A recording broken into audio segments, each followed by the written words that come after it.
quite incredible how many women have sat on on this couch and have been through it. 1 in 4. Yeah. I have as well, in between my 2 boys, and also trying for so long and then for yourself to miscarry. What was that time like?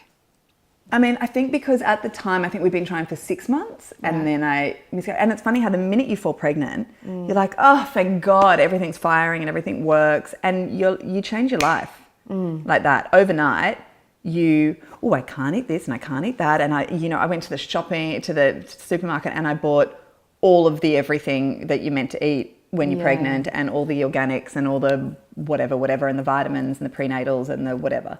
So within 24 hours, my whole house had changed, and my lifestyle and my diet and my headspace and everything. Right.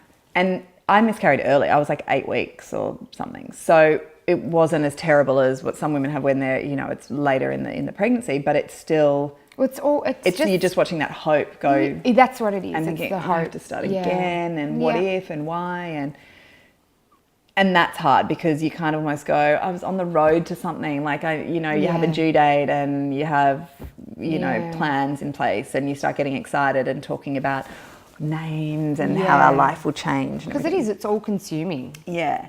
And it's amazing, like having worked in an office of pretty much all women for the last 16 years, we talk about this stuff all the time. Like, it's a really unique office in that sense, in that nothing is off limits. I look with what I've been through with my staff, and we've been through divorces, pregnancies, miscarriages, abortions, new love, crazy diets, like all of that. And you talk so openly about it. Like, we know each other's lives so intimately. Which is a really unique workspace because it's just like an open forum. And sometimes that things are obviously a little bit more personal, that, staff might come to me and ask for advice on things, but they obviously trust me to divulge that information. But I guess I was very used to having conversations about miscarriage, and that it wasn't, I can't talk about it and all the rest of it, because I think it's so important to talk about it. So important. And sometimes women feel like a bit of a failure if they've had a miscarriage, or that there's something wrong with them. But and it's as soon so as you common. share with somebody, it's like, me too.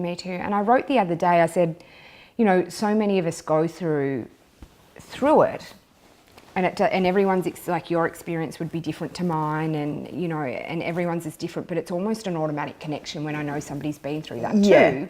Even I was only 6 weeks as well, and I don't think the timing of it necessarily. I had beautiful Georgie Gardner on, who miscarried, and we were just talking about how it is so different for everyone, and because it is the possibility. So it's all, I guess, how attached you are to that possibility. Yeah. But how just knowing that somebody's been through that, I automatically go, oh, as a woman, that you get connect, it. Like it just feels, it's something, and it's such an odd thing to connect with women over. Yeah. But I feel that. Yeah, definitely. But I think this is why having these sort of conversations and women talking about their experiences is so important, because and I guess that's what I always did at Cosmo, was on a different level. It would be articulating the angst of women, so that women didn't feel alone, that they were the only ones that went through certain issues, whether it was in relationships or bodily functions or whatever. It's that sense of relief of going, oh, thank God, I thought I was the only one that went through that or felt that way or did that thing or whatever. And it's a relief to see that I'm normal, and other women go through this, and you can get through it and you come out the other end. And and I think it's important to share those stories. And I think women are getting better at it as well. Like it's I think so too. Whether it's talking about mental illness or medical conditions, or I think women more and more get the importance of sharing the story to bring awareness or to make it okay. For other women.